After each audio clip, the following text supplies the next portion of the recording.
How you doing? I'm Z Shep. This is the Be Artist, Be Athlete podcast, where we take a closer look at players, coaches, all personnel essential to the growth and success of the Art U Athletics Department. So join us as we take a closer look, and don't forget to like, share, and subscribe. Now let's start the show. Welcome back to the Be Artist, Be Athlete podcast. I'm your guest host, Chandra Reed, and I'm here with Caity Smith. Hello. Hi.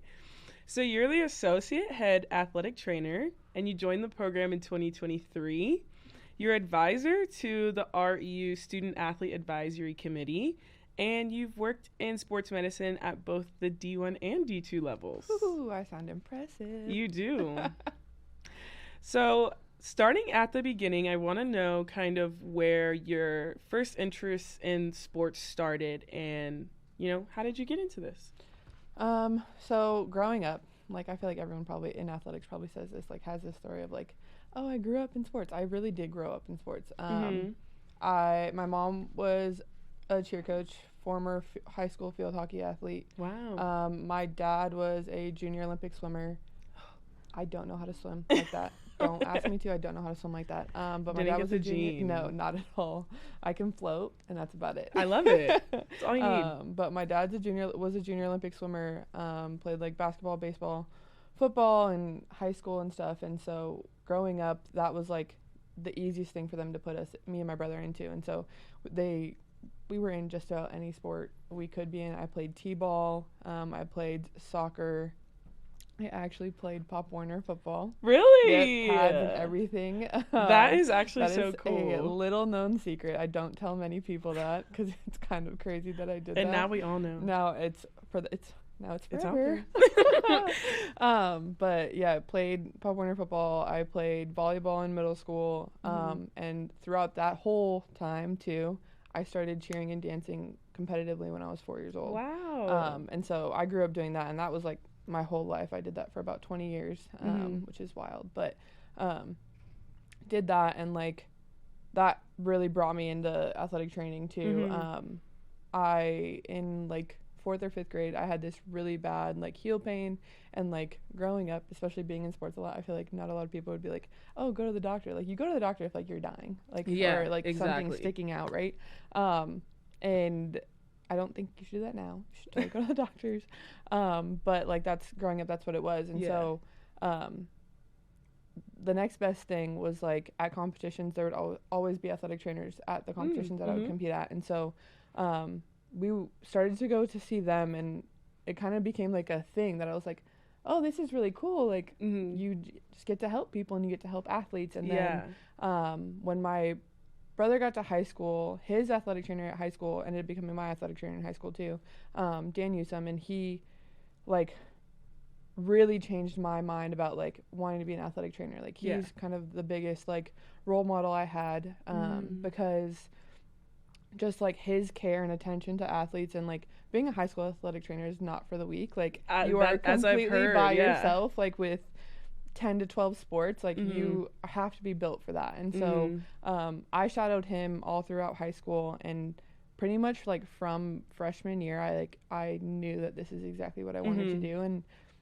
I've done it ever since, and I have never looked back. Wow. Yeah, that's incredible that you knew kind of, it seems from even younger, when you first saw your athletic trainer at your cheer competitions, and then on to now, it seems it was perfect. No, yeah, it definitely was. It's it's very rare, I feel for people to say oh, I've known what I want to do my whole life, but I genuinely I have said from as long as I could remember that this is exactly where I wanted to be, what I want to do. And the setting in my goals have changed a lot over the years and stuff, and kind of deciding where I wanted to be and at what level and stuff like that. But I have always said I want to be an athletic trainer, and to actually achieve that goal was kind of huge. Yeah, that's sick. Yeah. And it's the perfect happy medium between helping people and sports. Exactly. That is just so much fun. And that's kind of why what really drew me to it was I always knew I wanted to help people. It's just kind of some caring nature in me for some reason. But that, and then I've always loved sports because I've always been around it. It's like the one thing that has been like a staple in my whole life. And like constant. with my family, it's always, it brings people together. And like, I don't think people talk about that enough, about like how much it genuinely is just like a community of people who love sports. So that partnered with like caring about others, like it was the happy medium, like you said. Yeah. Well, that's so sweet to hear your story, because like you said, like not many people know from a young age like what they want to do, and to know that you knew exactly what you wanted to do, you pursued it, and look, now you're here, and you know, you may have like other goals and aspirations, but at the end of the day, like, to be very basic about it, like you achieved that dream. Yeah, I did. Yeah. That's incredible. Yeah, thank you. So before you worked here at RU, you also worked at our fellow PacWest Conference member, Holy Names, and also Stanford, which is crazy. How do you think that those experiences at those previous schools help prepare you kind of for your time at RU? My time at Stanford, like, really solidified that I wanted to work with court sports, and what that all entails. Like, every sport you work with needs like a whole separate like chapter of knowledge, honestly. And I think that my brain works the best for court sports. Can I adjust to other sports? 100%. I will, and I will. But do you want to? Do I want to is a question. Yes. Will I? Yes. All sports are exciting. There's always going to be some level of excitement and competitiveness, and I think that's funny for me because it's like I have no stakes whether you guys win or lose. My stakes are you healthy? Yeah. But do I get excited when you guys are getting on a big run and like you guys are winning, and I just get so excited for you, and like I get competitive and I'm like, come on, like no. But like working at Stanford, I definitely like realized where I wanted to be. And then at Holy Names, I also covered men's and women's basketball, and I also helped with golf there too. And that was my first like official certified job out of college. Yes. Yeah. Danny was my boss there as well. She took a chance on me giving me a job, and I will forever thank her for that, because that brought me here. Yeah. And you know, everything happens for a reason, and my time there was definitely like got my foot in the door. I got to be on my own, make my own decisions, which was stressful at times. I definitely like, there were some definitely hard days that I was like, oh my God, am I built for this? Like, should I be here? Is this really, I've been wanting to do this for my whole life, but like, am I actually meant to do this? And then there were times that I'm like, I can do this. This is where I'm supposed to be. Yeah. And then I ended up here at RU. Yeah. So it's great. And we're happy that you are here at RU. And I think that you guys create, like you and Danny and the other athletic trainers, but I work specifically kind of with you guys. Y'all are really good at, you know, being good at your jobs, obviously, but also providing a really safe space. And I think that's really important for student athletes. Like, we have a lot of pressure, and I think that it's really important that you guys are there for us, and I think y'all do a really good job of that, and kind of being a really safe space, because at the end of the day, like, we're away from our parents, we're away from whoever, no matter how old we are. Like, I think everybody needs someone, and I think a lot of the times that you guys are that for us. And so I think y'all are really good at your job, is what I'm trying to say. Y'all are really good at what y'all do. Oh yeah, it's definitely, and that's something that like me and Janie and the other two athletic trainers, Peter and Brennan, like, we've always said, like, this is your guys' safe space. This should be your guys' like kind of take a breath, take a moment to yourselves. Like, if you need to come in and take a nap, you can come in and take a nap. If you need to just come in and vent and get it out and have a good cry, that's totally fine too. Like, we're here for whatever you need.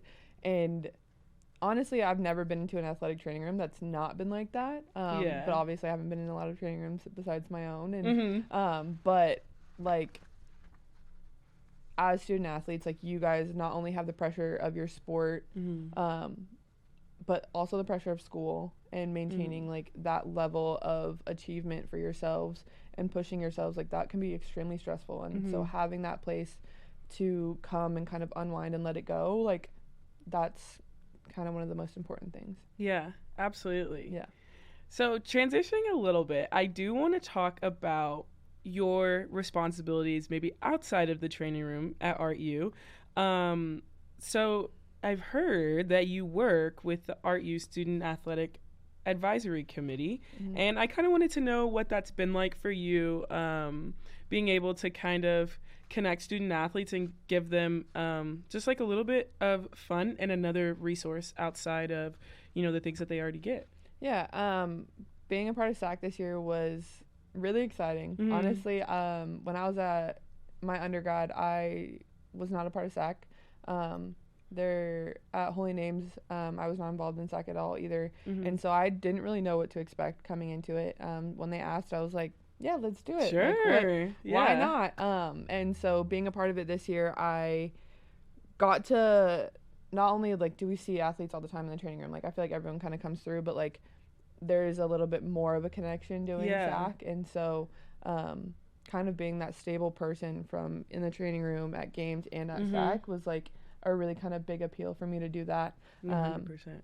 Getting to help getting to help the SAC advisor or executive board come up with like events and stuff to like just build a better community here was really important, because I think they always say like raising a kid is like you need a village, right? And like we are your village, like exactly the admin, SAC advisors, athletic trainers, coaches, like we are your village, and like you guys are the community that so whatever you guys want to build it, like that's what we want to foster. And so I think that was like a really important thing for me this year, working with SAC, is like, what kind of community do you guys want to build? Okay, let's do it. Like, let's get you guys there. Yeah, and I think it's really kind of fun to think about, like, because we see each other in the athletic training room, we see each other on the court, but now we kind of get to see everyone in like more of a, for lack of a better term, like social setting, and it's kind of different. Yeah. And it's really, really fun to have like that dynamic too, that's like a little less serious, a little more just like goofy fun. Yeah. And I think it just like, it builds on that community like you were talking about, and it builds on that like relationship that you have with your athletes and athletes to athletic trainers. And so I think it's really cool, and it's an important asset to have. Yeah. Coming from a student athlete, I don't know, I can't speak for you, but I think it's like, for me, it's a really important asset to have. And I think the other student athletes would say the same. Yeah, I definitely, it's like you said, like we're always here. We're always around. And so having that extra, like you said, extra layer of like, this is a relaxed setting and stuff like that. You guys kind of get to see us like, just be people. Yeah, just like, be people. We're just people. And so getting to like see you guys in that setting too is also nice too. So. Yeah, absolutely. And are there any moments that you want to talk about, any teams or like specific moments at ArtU that are kind of memorable for you? Like, what is something when you step away from ArtU that you're like, I'm always going to remember that? Probably not like a specific moment, but just like collective moments, I guess. Like, everyone's always like, oh, core memory. Yeah, literally. My core memory is like just fun days in the training room, like when everyone's busting up laughing, and, like you're just all joking around and like having a good time, like those are my favorite days here. Because you guys can tell that like you as athletes are like letting yourself go and just like relaxing and just having a good time, and like when you guys are happy and having a good time, like so am I. And so it's just nice to like have those days where it's like, let's just have a good laugh. Like we needed that, like and you just remember those days, and it's like, oh, funny videos and stuff like that, and it's really those times that are like my favorite, and I was like, this is why I chose to do this. It makes coming to work a little bit easier. Exactly. Always. 100%.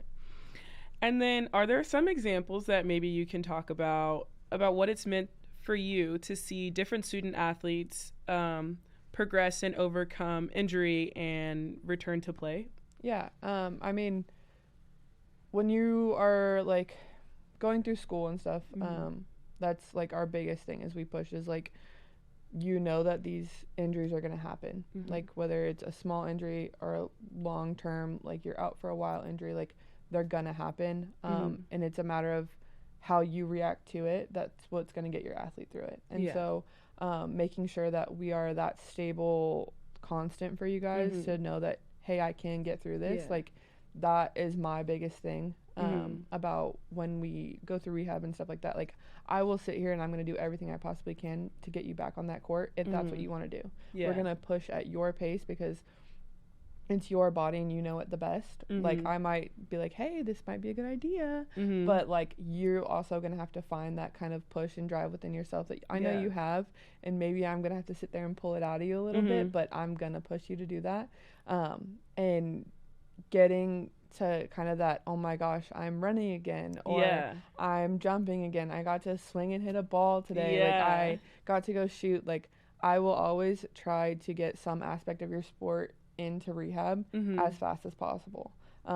Like, keeping you guys touching a ball or touching some type of equipment from your sport, like, that's going to keep you as locked in as possible.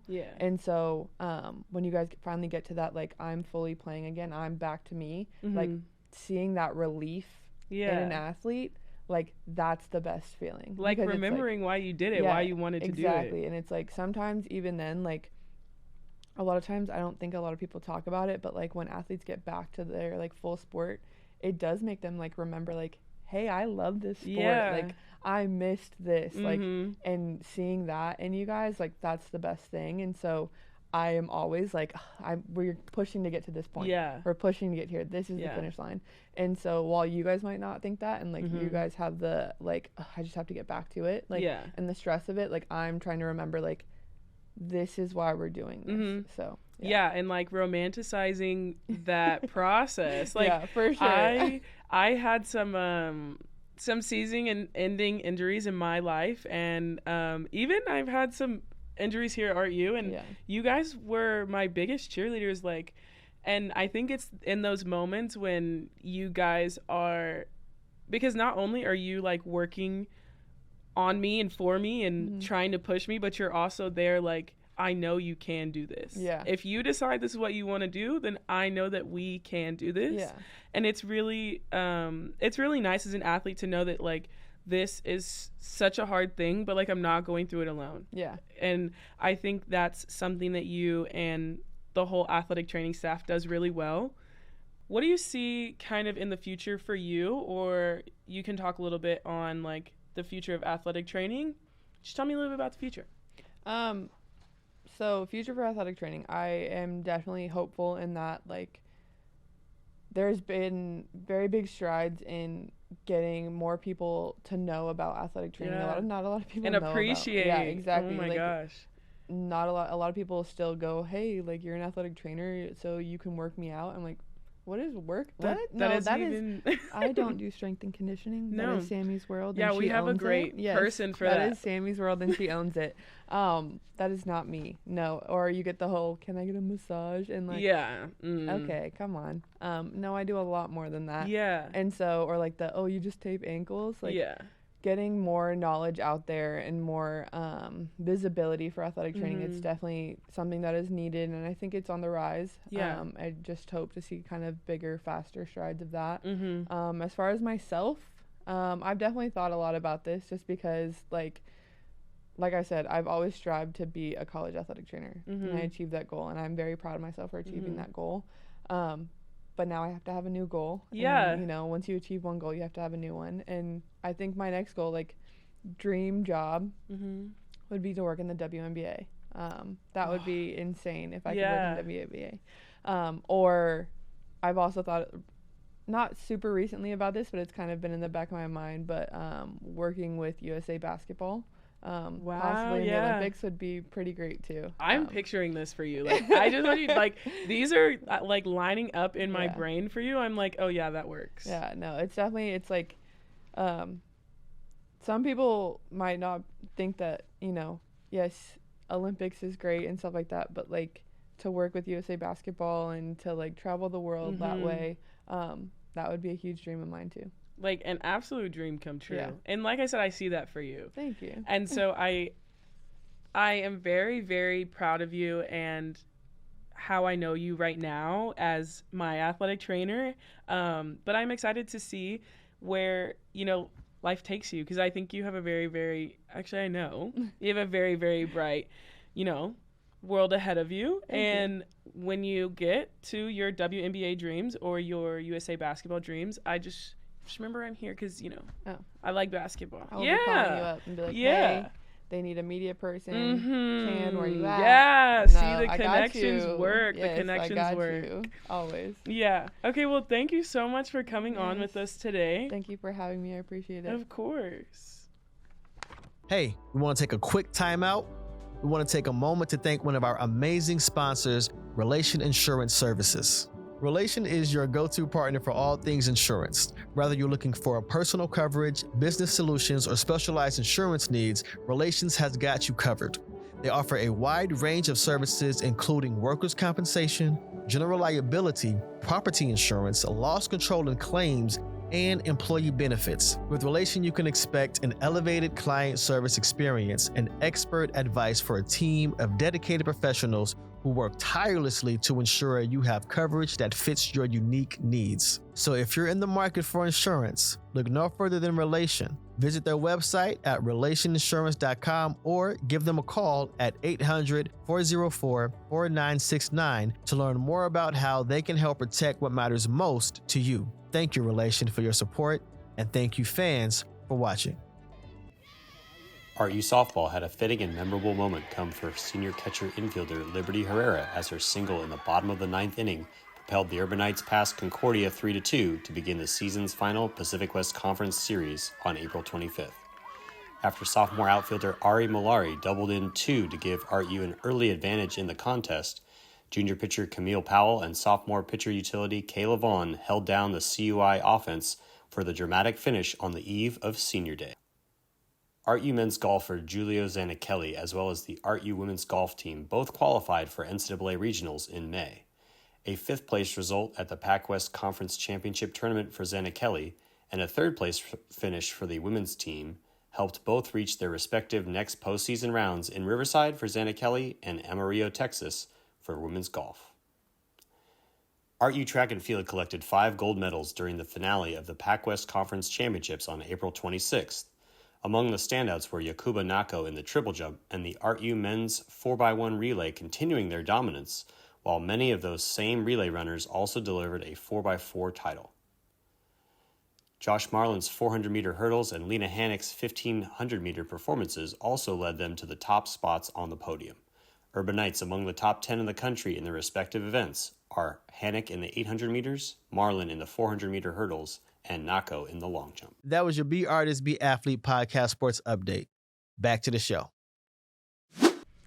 Welcome back to the Be Artist, Be Athlete podcast. I'm your guest host, Chandra Reed, and I'm here with Coach Sammy Burciaga. Hello. Hi. So you have been the head strength and conditioning coach here at RU since 2022, and you were previously an assistant softball coach, and you served as a CrossFit Level 2 trainer and instructed Olympic weightlifting classes. Correct. Yeah. Quite impressive, cool. right? Yeah, that's a very cool resume. So I want to start out kind of from the beginning and kind of figure out I want to know how you first got your interest in sports and how did you kind of get started in the strength and conditioning industry? Yeah, so funny story. My dad had 3 girls and wanted a boy really bad. So when I popped out, everybody says like I was the boy that he never had, you know. My mom put me in every single sport possible. I did ice skating. Wow. I did gymnastics. I did karate. And she got to a point where she's like, all right, you have to pick. Like, I can't. Yeah. This is too much for me. Too much running around. Yeah. So she made me pick, but I've been in sports since I was able to walk. So that's kind of where my love for sports came from. And I actually picked baseball, not softball. I picked baseball. Really? Yeah. So I played baseball first, and then that led into softball, obviously. And I picked karate. Wow. Yeah. So I picked those 2. I have a 2nd-degree black belt. That is insane. So if I ever need someone's help, you're going to be the one to call. Yeah, I got you. I love that. You know, as long as they're not like really, really tall, I got you. Yeah. I got you. We'll go for the knees at that point. Perfect. I think I can tackle pretty well too, so, you know. I respect it. Yeah, you're absolutely going to be my first call. Okay, and so you said that you were in softball and karate, which is super cool. So I played, I went to San Marcos, played my freshman year, got hurt, and then didn't play after that. Gotcha. Okay. Yeah. And then, so you're working at Menlo. Yes. And then you also worked at Central Christian College and San Diego Christian College. Yep. So what was your experience there, and how do you feel like that gained you, like, the opportunity to work at RU? Yeah, so I actually started out coaching softball and recruiting. So I did a lot of recruiting for all of 3 of those schools, actually. And so, like, early on, it's funny because, like, after I played, I didn't think I was going to go back to softball. I thought I was done with softball. It kind of just hurt too much to go back, and then, you know, life takes you everywhere. And so it led me back to softball and started coaching travel ball. And through travel ball is when I started doing strength and conditioning, actually, because nowadays, like, there's not that big of an access for young softball players to weight train. And so it just happened that I had that background, and my program that I was working for, they were like, oh, like, are you interested in running these classes? And so it just worked out. And so I was doing both things that I loved at one time. And when I got to Menlo, Menlo is where I spent most of my coaching career at. I kind of got close with our strength coach at the time, and he found out that I weightlifted, and he's like, you want to come help? Like, and so I ended up doing both. I ended up coaching softball, and I ended up doing strength and conditioning at Menlo, and it's the best of both worlds. Absolutely. So. Yeah, and I know that you talked about me growing up. I know that, like, women in lifting weights, like, it kind of, there's a little bit of a stereotype. And so I think that it's really cool to see women in the strength and conditioning field, and to feel like that there's a place for us, because I'm also someone that I think that, like, lifting weights and strength and conditioning is something that's really important, especially for athletes, because I think we forget about the fact that, like, lifting weights is what helps prevent injury and being strong in all aspects. And so I think it's really cool to see you kind of trailblazing. Like, I myself, in all my years of playing collegiate sports, I've never met a woman sport or strength and conditioning coach. So it's really, it's exciting to see. I really appreciate that. No, you're absolutely right. Like, there's a big lack in this world for female coaches. Which I think is such a shame, because not every program, not every athlete needs this tough guy, right, that's gonna try to beat you down every single day. The stereotype is dead. You know, the stereotype is dead, and, like, there's just something about being a female that's able to connect with these young males, and being able to provide a different perspective on not only just lifting weights, but just life in general. Like, 100%. You know that we double as, you know, therapists here. Yes. And so just to see, like, men's basketball or soccer or track just feel comfortable enough to be able to come and talk to me about personal problems, like mental health problems, just trying to get advice. It's like, you can't get that if you have a staff full of males. Like, 100%. It's just not going to happen. Right? 100%. And I think that's what makes our school so unique, is that we do have such a strong female supporting staff. I think that's what sets us apart, really. 100%. Yeah. And I want to know, I know you talked a little bit about your responsibilities here in your role, so kind of a therapist a little bit, and well, also obviously strength and conditioning, but I want to talk more about your responsibilities here at the Academy of Art Athletics Department.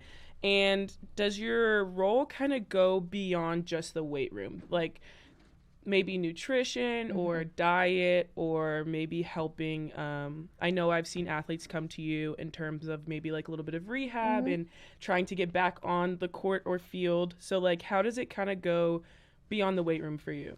Yeah, so actually, when I got here, I made it a point to, I'm gonna go to practices. I'm gonna go to games. I'm gonna be around.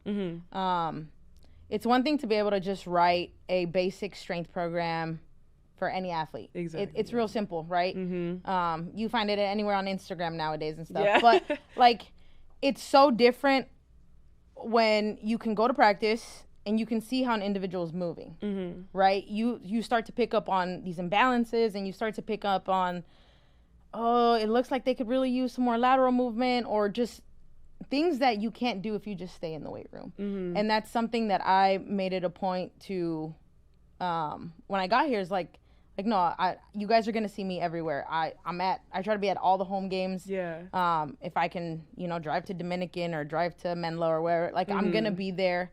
Not only just to support, but like I said, it helps beyond a basic strength program. Yeah. Right. And so, Caity and I do a really good job of programming for both basketballs, right? Her and I are in constant communication about, hey, I think so-and-so needs this. Like, this is how they're moving today. And I'm like, perfect. Like, I know exactly what to do, right? And vice versa. I'm like, hey, like, it looks like they may have tweaked something here. Like, and so her and I's relationship, I think, allows us to, I think she trusts me enough to be like, hey, this is a rehab. Like, they can do it with you. Like, they don't have to be here with me. And then to, like, Caity will tell you, like, there's been times where I'm like, hey, is it okay if you do pregame lift? Like, like I'm not there. And I trust her fully. Yeah. And so you can't do those things if you don't step outside the weight room. Yeah.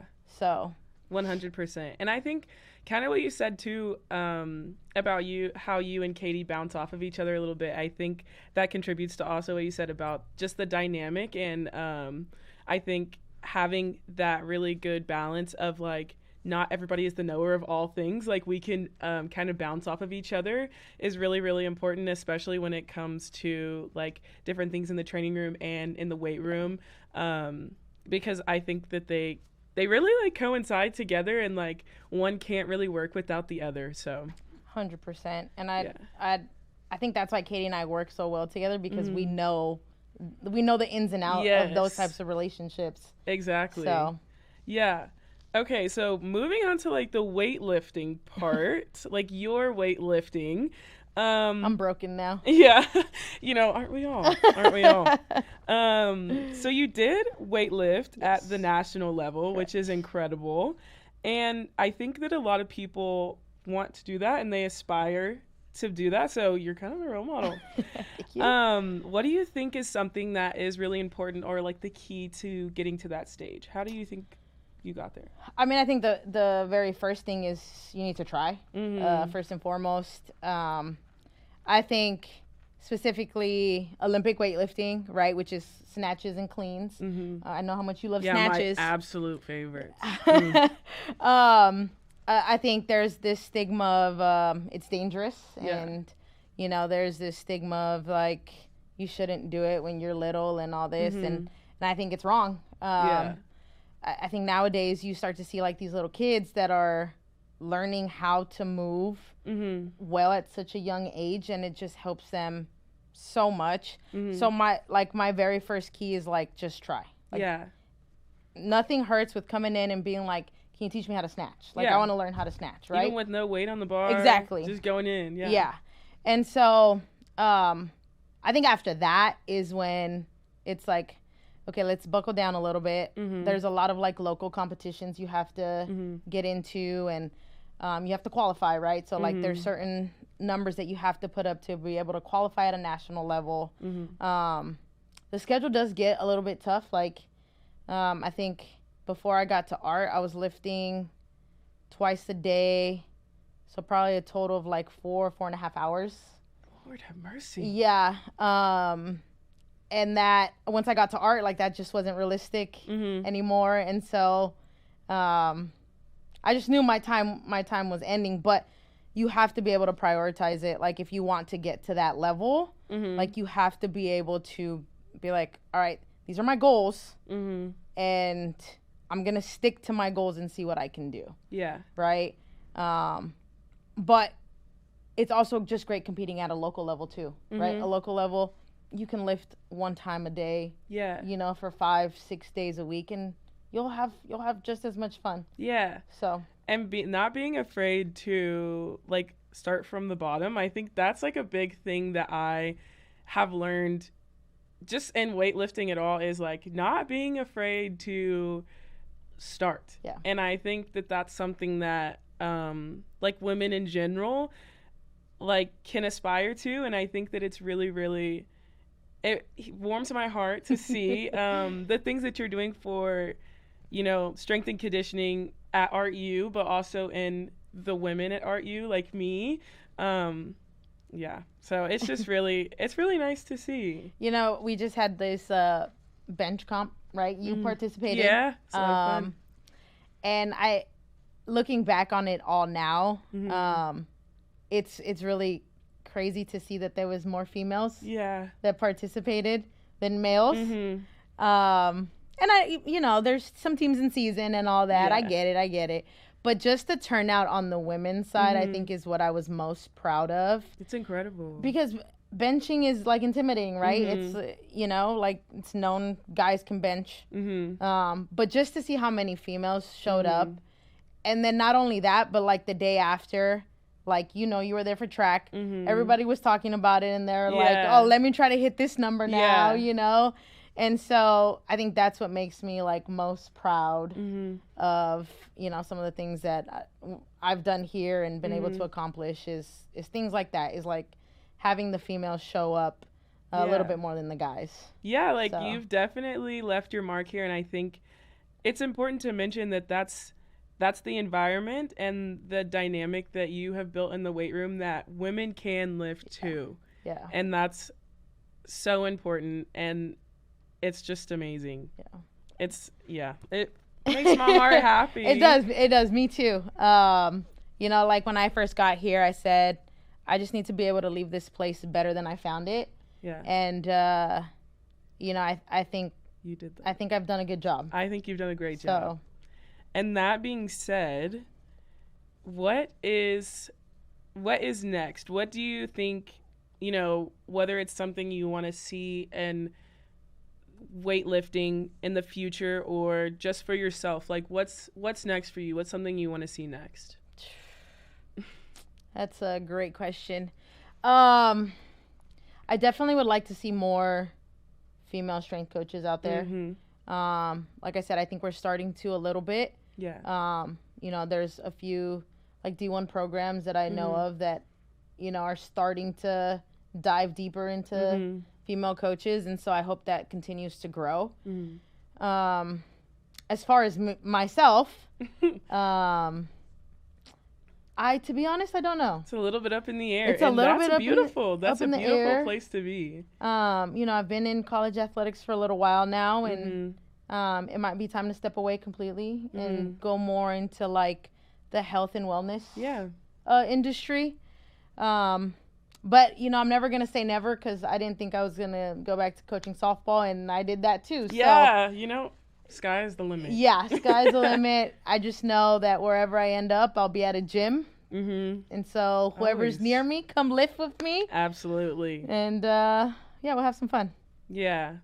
Well, thank you so much for coming on today. Of course. Thank you. All of ArtU Athletics is really, really proud of you, and we're super, super excited, me specifically, to see where the future takes you. So thank you. You did a great job. Appreciate it. Yeah, I'm excited for the future. Me too. So.